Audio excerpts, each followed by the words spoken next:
Hi, good morning, my dear student. Today we are going to read class 12th history,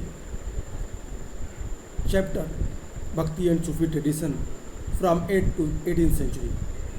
In this chapter, we have already discussed about what do you mean by Bhakti, what is Bhakti, and great tradition, little tradition, Saiva, Nainar and Vaishnav Alvar, women devotee, and integration of cult and other various important topics we have discussed in this chapter.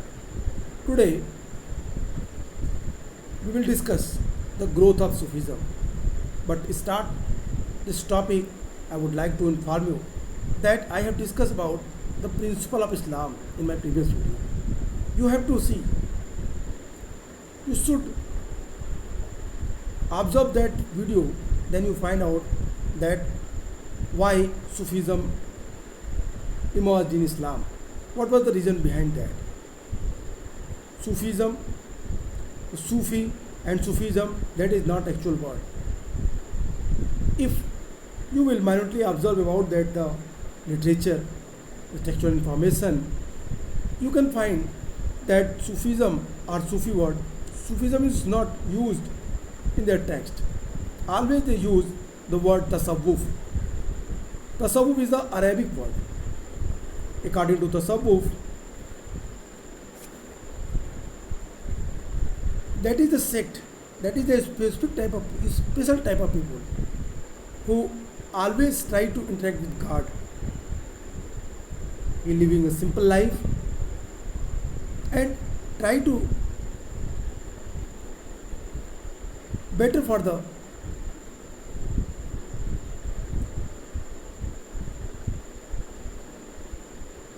human development. They try to work. That is a very important. Sufism and Tasawwuf. Sufism is an English word coined in the 19th century. The word used Sufism in Islamic text is Tasawwuf. As I informed you, as I told you, the word which is used in the text, that is Tasawwuf. Historians have understood this term in the several ways. According to some scholars, it is derived from Suf. Suf, it means wool. Suf meaning un, wool, referring to the corsets, woolen cloths worn by Sufi. Other derive in form Safa, meaning purity. It may also have been derived from Sufa, the platform outside the Prophet's mosque, where a group of close followed assembled to learn about the faith. And the other word, Sophia, Sophia, Sophia, it means knowledge. It is the word which try to explain the person who is or was follower of the Islam. They don't believe in the extreme practices of Islam. This was the liberal groups, and they try to interact with God. That is Sufism. Sufism word, Sufism शब्द का विकास हमें 18वीं सदी के पहले, 18th century के पहले किसी भी टेक्स्ट में पता नहीं चलता है। इसके पहले एक ही शब्द, एक ही बात का उपयोग किया गया है, और वो है तसव्वुफ। तसव्वुफ को समझने के लिए बहुत सारे विचार, बहुत सारे मत दिए गए। इतिहासकार सूफी का मीनिंग निकालने में काफ़ी कंफ्यूज थे। ये सूफी शब्द कहाँ से आया, सूफी शब्द किससे बना, इस बारे में तमाम मतभेद था विद्वानों के अंदर। सूफिज्म को उन्होंने कई सारे वर्ड से डिराइव किया, एक्सप्लेन करने का प्रयास करना चाहिए। सूफिज्म, सबसे पहले सूफ, it means wool, it means ऊन। ऊन के पहने हुए कपड़े, उनसे बने हुए जो कपड़े थे, उनको पहनने वाले जो एक विशेष वर्ग के लोग थे, वो सूफी कहे गए। सफ़ा सफ़ा इट मीन्स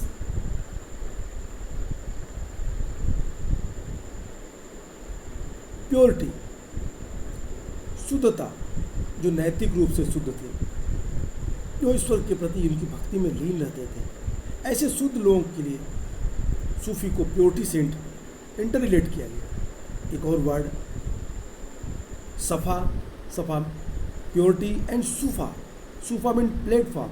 मक्का के जो मेन मस्जिद थी उसके प्लेटफॉर्म पे कुछ लोग दिन रात सोए रहते थे, गॉड को याद करते थे, अल्लाह को याद करते थे। ऐसे वर्ग को भी सूफी कहा गया।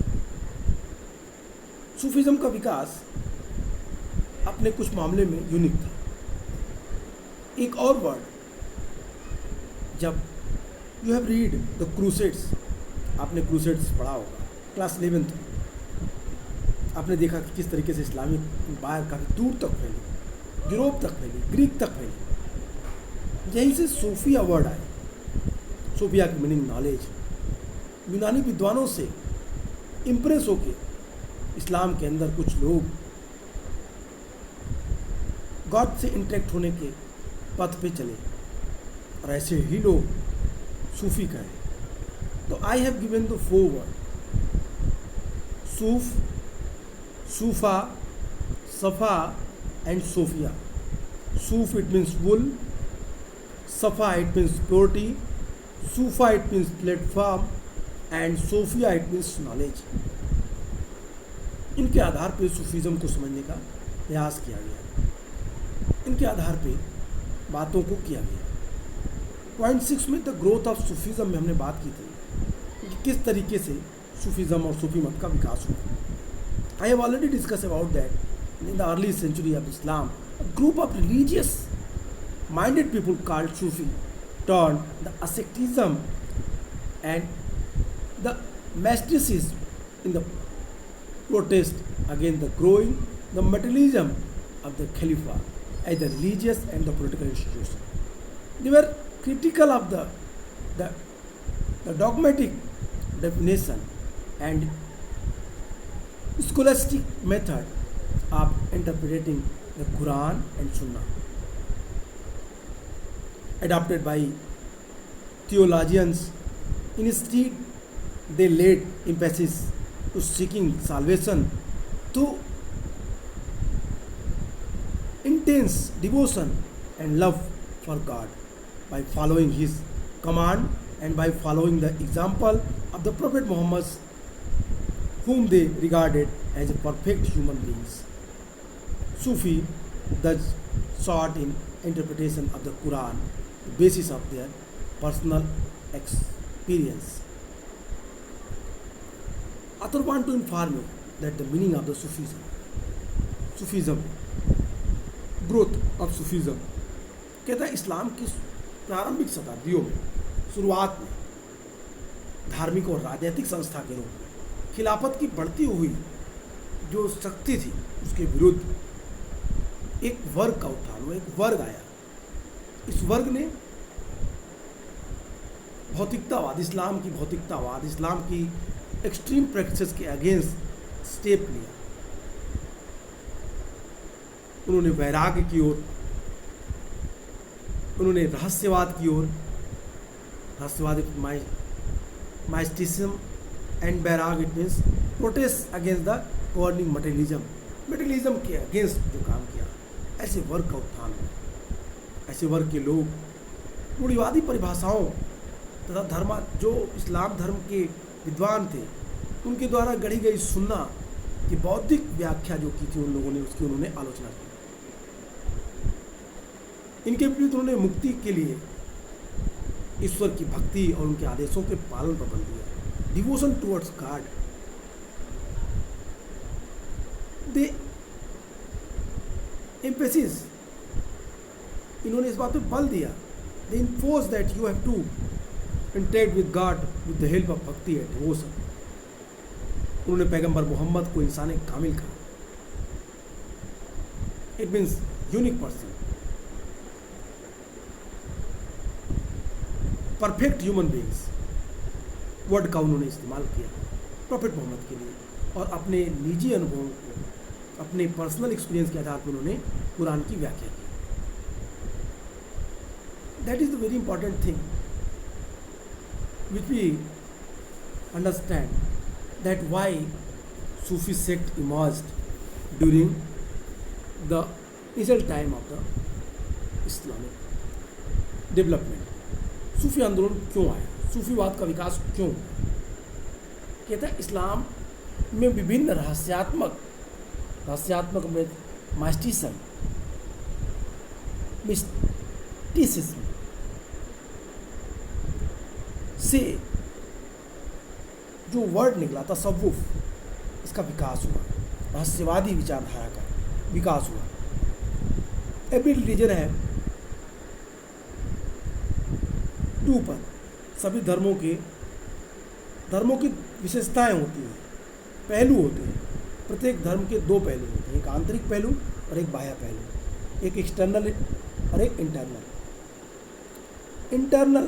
इस्लाम का जो इंटरनल एलिमेंट्स थे वो यही मास्टिज्म थी, यही रहस्यवाद था.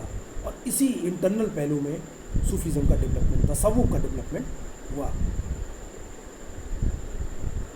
सूफी मत कुरान की पवित्रता, sacredness of the Quran, Sufism believe, इसका विकास भी कुरान की पवित्रता के आधार पर ही हुआ था. The development of Sufism on the basis of sacredness of the Quran. Sufi संत शरीयत को स्वीकार करते थे, परंतु वे परंपरा में चली आ रही शरीयत की विचारधारा को इनकार करते थे. It means they believe in the liberal approach of the Islam. They denied the extremist practices which was happening in Islam during that time. They always in favor of the humanity. They did work for that. सूफी विचारधारा के लोग ने इस बात पे विशेष बल दिया कि किस तरीके से ईश्वर के से मनुष्य का सीधा संपर्क स्थापित हो जाए. Sufism का the base of Sufism, that was bhakti and the devotion, love and affections. And the aim of Sufism, that is serving of humanity. That is the two very important lines which I am stated here. The first, the base of Sufism, that was bhakti and devotion. And second, the aim of Sufism, to serve humanity, मानवता की सेवा. अब बात करते हैं सूफी शब्द के विकास की, जिसके बारे में हम लोगों ने बात की. हमने कहा कि सूफीज़म के डेवलपमेंट में 4 शब्द मैंने आपको बताए, सफ़, सफ़ा, सूफ़ा और सूफिया. इनकी व्याख्या भी हमने की. तसव्वुफ से जोड़ा. I have already inform you that there is no word before 18th century like Sufism. Which word they use? That was तसव्वुफ. तसव्वुफ था जिसका वो इस्तेमाल करते थे, और इसी से धीरे धीरे इस इस्लाम धर्म में सूफीज़म का विकास दिखाई देता है. सूफी मत में विचारधारा थी. सूफी केवल एक ईश्वर विश्वास करते थे. उनके अनुसार ईश्वर एक है, God is one and everything is in God. सब कुछ ईश्वर में है. Nothing is out of their authority. उसके अस्तित्व से, उनकी शक्ति के बाहर कुछ भी नहीं है. और everything you can obtain with the help of love and affection towards God. भगवान के प्रति, भगवान की तरफ आपके प्यार और आपके समर्पण के झुकाव से ही आप उनको प्राप्त कर सकते हैं. That's why they believe in the monotheism. सर्वेश्वरवादी विचारधारा के वो लोग माने जाते थे. अधिकांश सूफी सिलसिलों में राज, सत्ता और सांसारिक वस्तुओं के प्रति कोई आकर्षण नहीं होता था. I will discuss the gift के बारे में क्या सोच थी सूफीज़म की. We will discuss it. Sufi विचारधारा में तर्क ए दुनिया का अर्थ था उद्बुद्ध विश्व. तर्क ए दुनिया. सूफी संतों ने कुरान के मूल आधार में विश्वास करते थे. उनका जीवन बहुत सादा, सिंपल लाइफ जीते थे. ईश्वर की प्राप्ति के लिए उन्होंने 10 बातों का पालन करने के लिए आवश्यक बताया. कि 10 बात थी। तौबा, 12 तौबा इट मीन्स बुरे कर्मों के प्रति क्षोभ व्यक्त करना, 12 इट मीन्स अपरिग्रह, जुहूद इट मीन्स करुणा, फ़क्र इट मीन्स निर्धनता, सब्र इट मीन्स बर्दाश्त, बियर करना, शुक्र एहसानमंद होना, खौफ भय फियर, राज इट मीन्स आशा, एक्सेप्टेंस एक्सपेक्टेंसी आशावादिता, आप किसी के प्रति कोई आशा रखें, एंड तबालुक, तबालुक मीन्स संतोष, और रिजा इट मीन्स ईश्वर के प्रति डिवोशन समर्पण। ये 10 बातों को सभी सूफी सेक्ट स्वीकार करते थे, एक्सेप्ट करते थे। सूफीवाद, सूफीज़म की उत्पत्ति इस्लाम में वहदत उल वजूद के सिद्धांत से हुई। वहदत उल वजूद जिसका अर्थ था ईश्वर एक है और वह सब की सब वस्तुओं के पीछे है। वहदत उल वजूद, God is one and everything that was made by God, सभी और सभी कुछ भगवान ने बनाया, सबके पीछे भगवान है। वहदतुल वजूद का जो सिद्धांत था उसे शेख मुहिउद्दीन इब्न अल अरबी ने 1165 to 1240 ईस्वी में दिया था। बाद में आगे चलकर नक्शबंदिया सूफी सेक्ट के शेख अहमद सरहिंदी ने इब्न अल अरबी के वहदत उल वजूद ईश्वर के एकत्व के सिद्धांत का विरोध किया, खंडन किया, और उन्होंने वहदत उल वजूद के स्थान पे वहदत उल सहूद का प्रयोग किया, प्रत्यक्षवादी दर्शन का सिद्धांत प्रतिपादित किया। नक्शबंदी शाखा की एक संत शाह वलीउल्लाह ने वहदत उल वजूद और वहदत उल सहूद दोनों को सिद्धांतों को सफलतापूर्वक एक दूसरे से एडजस्ट कर दिया। वलीउल्लाह ने वहदत उल वजूद और वहदत उल सहूद इट मीन्स सर्वेश्वरवादी विचारधारा और एकेश्वरवादी विचारधारा, मोनोथिस्ट कॉन्सेप्ट एंड क्या एकत्व और सर्वेश्वर, सबको दोनों को एक साथ मर्ज कर दिया। सेकेंड थिंग है खानका एंड सिलसिला। I have already taught you what is the meaning of खानका एंड व्हाट इज द सिलसिला। खानका, by the 11th century, Sufism evolved into well-developed the movement with a body of literature. On the Sufi began to organize the communities around the hospice of Khanka, Persian controlled by teaching master known as Sheikh. In Arabic, Pir or Mursid in Persian, he controlled disciples Murid and conducted interactions between the inmates as well as between the lay person and the master.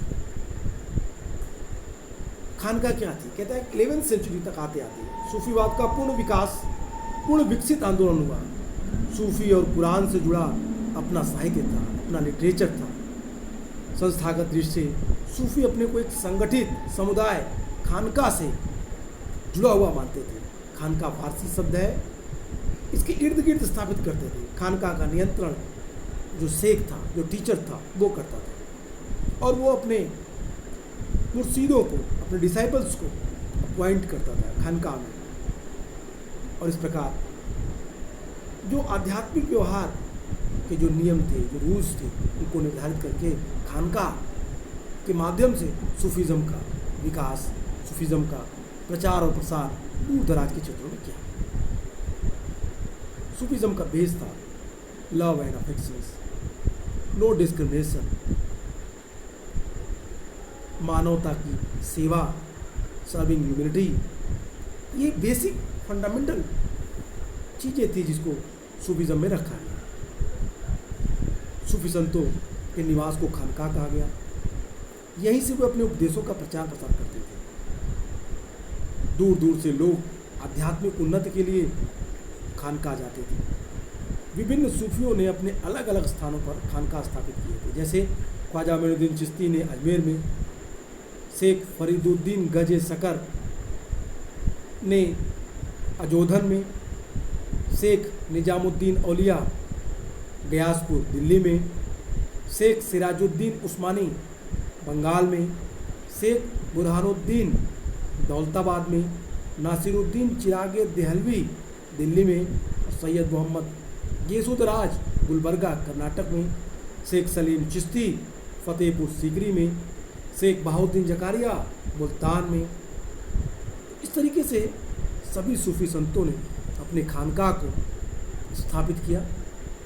खानकाह वो जगह थी जहाँ पे सूफी संत निवास करते थे। खानकाह का विस्तार हुआ, खानकाह 2 से 3 मंजिले के बनने लगे। खानकाह वो जगह थी जिसमें कई कमरे थे। दूर दराज से लोग खानकाह पहुँचते थे, पीरों से मुलाकात करते थे, उनसे बातें करते थे। They interact with pir, it means teachers, and try to work, प्राप्त करना उनसे रहस्यवाद, उनसे अध्यात्म की शिक्षा लेते थे। 12वीं शताब्दी के आसपास इस्लामी दुनिया में सूफी सिलसिलों का गठन होने लगा। 12th सेंचुरी तक आते आते इस्लामिक कल्चर में सूफीज़म का डेवलपमेंट दिखाई देता है। सिलसिला एक शाब्दिक अर्थ है। सिलसिला का मतलब है एक जंजीर, एक चेन, और ये चेन जो शेख और मुरीद के बीच, टीचर्स और डिसाइपल के मध्य काफ़ी लंबे अंतराल के साथ जुड़ा हुआ है। ये सिलसिला न टूटने वाली, ये चेन एक न टूटने वाली कड़ी है जो टीचर्स के और अल्लाह के बीच प्रॉफेट मोहम्मद से लेके एक दूसरे से कड़ी जुड़ी हुई है। सेंस मेरा ये है कि जो चेन है वो शेख और मुरीद के बीच एक निरंतर रिश्ते का द्योतक है, रिलेशन को बताती है। इस कड़ी के द्वारा, इस चेन के द्वारा आध्यात्मिक शक्ति और आशीर्वाद मुरीदों तक पहुंचता था। स्पिरिचुअल पावर रीच फ्रॉम कहाँ से? Teachers to their disciples. और ये जो इस तरह की सिलसिले थे काफ़ी लंबे थे।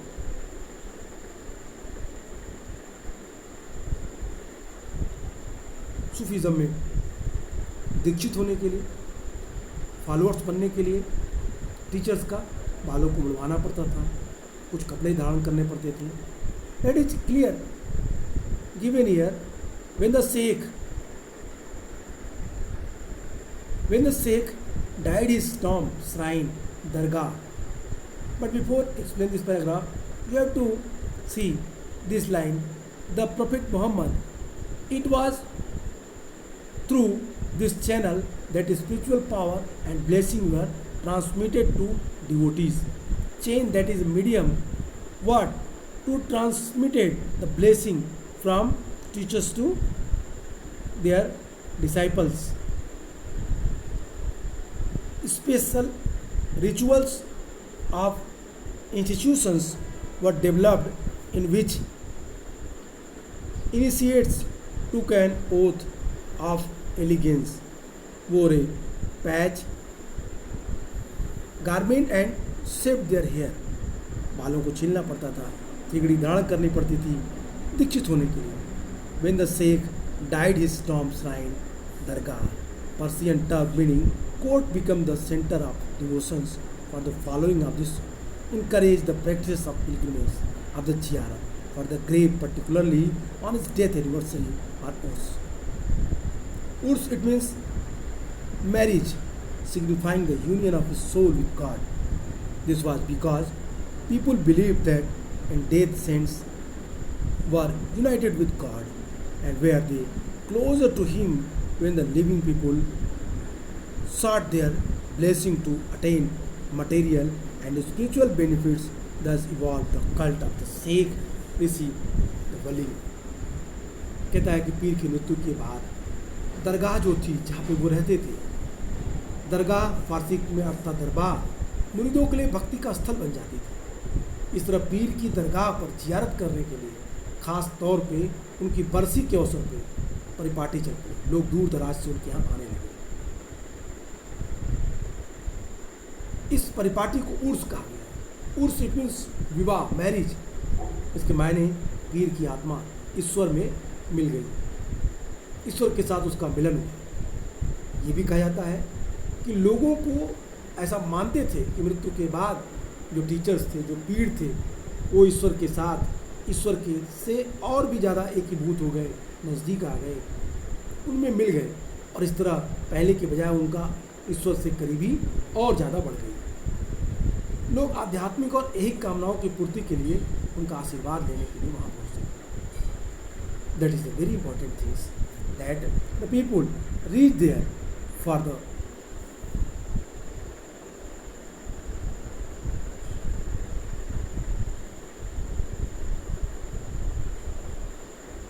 ऑब्टेन देयर स्पिरिचुअल पावर, उनकी आध्यात्मिक शक्ति को प्राप्त करने के लिए, उनसे उपदेश लेने के लिए वहाँ पहुँचते थे। नेम ऑफ द सिलसिला, most Sufi lineages were named after founding figure. For example, the Qadri order was named after Sheikh Abdul Qadir Jilani. However, some like the Chishti order were named after their place of origin. This case, the town of Chishti in central Afghanistan.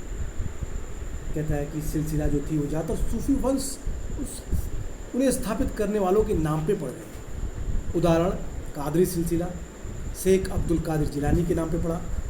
कुछ अन्य सिलसिलों का नामकरण भी उनके जन्म स्थान के आधार पर हुआ, जैसे Chishti.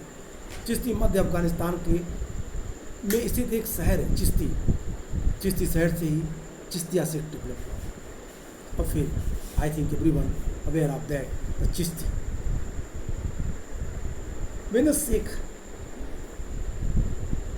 reach particular one place to other place, their follower, the number of follower increase and they try to interact with him without any discriminations. एक साथ प्यार मोहब्बत से लोग एक दूसरे से मिलने लगे, उनसे बातें करने लगे और उनसे ज़्यादा से ज़्यादा लोग मिलना चाहते थे। आउटसाइड द खानका, खानका के बाहर क्या चीज़ें थी? Some mysterious initiated movement based on the radical interpretation of Sufi ideals. Many scorned the Khanka and took vengeance of the observed celibacy. They ignored rituals and observed external forms of asceticism. They were known by different names: Kalandars, Madari, Malang, Hadri, etc. because of their deliberate differences of the Sharia. Then they were often referred to as Be-Sharia, incorrect to the Ba-Sharia, Sufi who complained with it. सूफियों में दो परंपराएं थी। कुछ रहस्यवादियों ने सूफी सिद्धांतों के मौलिक व्याख्या के आधार पर नवीन आंदोलनों की नींव रखी। खानकाह को छोड़ दिया, खानकाह से बाहर फकीर की जिंदगी बिताने लगे।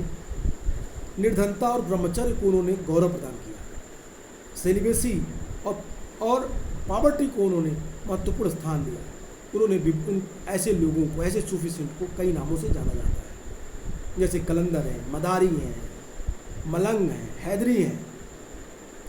ये लोग शरिया की अवहेलना करने के कारण उन्हें बेशरिया कहा जाता था। इस तरह से उन्हें शरिया का पालन करने वाले बाशरिया से अलग सेट के लोगों ने स्वीकार किया। It means one other word I have explained here two words, Wahdatul Wujud and Wahdatul Shuhud.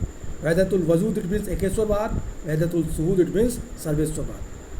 Wahdatul Wujud जहाँ एक तरफ ईश्वर को एक मानती है, वहीं वहदतुल शुहूद जो प्रत्यक्षवादी दर्शन है, जो ईश्वर की एकत्व में विश्वास करती है। ईश्वर के एकत्व में विश्वास करने के विपरीत वहदतुल शुहूद जो प्रत्यक्षवादी दर्शन है, और वो इन दोनों को मिलाने के लिए शाह वलीउल्लाह ने काफ़ी अच्छा प्रयास किया। इसमें दो तरह के सेंट के नाम आते हैं। एक वो सूफी सेंट जो बासरा थे, जो शरीयत के कानूनों को एज इट इज स्वीकार करते थे, और एक बेसरा थे जो शरीयत के कानूनों को एज इट इज स्वीकार नहीं करते थे, शरीयत के कानूनों को एक्सेप्ट नहीं करते थे। इस तरीके से सूफीज़म के कई सारे चीज़ों पे हम लोगों ने बातें की। सूफी किस तरीके से डेवलप हुए, सूफीज़म का विकास किस तरह हुआ, इन चीज़ों को हमने सुना। सूफीज़म इस्लाम का वो धड़ा था जो काफ़ी उदार था। बहुत अधिक मात्रा में इसने इंडिया में, हिंदुस्तान में और इंडिया के बाहर, बियॉन्ड ऑफ इंडिया आल्सो, क्या किया, बहुत सारे लोगों को प्रभावित किया और बहुत सारे लोग इससे प्रभावित हुए। The various people influence Sufism having seen there what, इनकी उदारता, इनकी प्रेम की भावना, और लोग सूफीज़म के थ्रू इस्लाम में कन्वर्ट हुए। That is also what reason a great conversion from other religion to Islam. आज के लिए इतना ही, नेक्स्ट वीडियो में फिर बात करेंगे। Okay, good bye and take care.